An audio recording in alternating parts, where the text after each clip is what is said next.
Hammaga salom.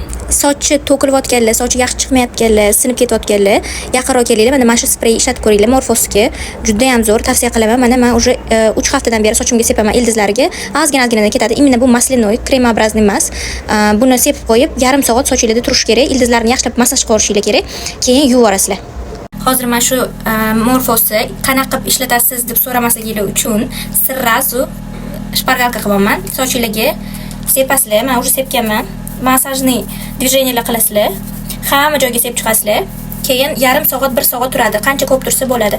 Buni yozganki 30 minut turish kerak degan. Unisex ko'rganinglarda erkaklarning sochi kam chiqayotgan bo'lsa ham bemalol ishlatsanglar bo'ladi. 3-4 haftasida zo'r rezultat ko'rasizlar.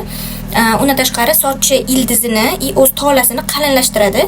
Plus yangi sochlarning rosa chiqishiga yordam beradi. Rosa ham zo'r ekan, men tavsiya qilaman. Juda ham yoqdi menga.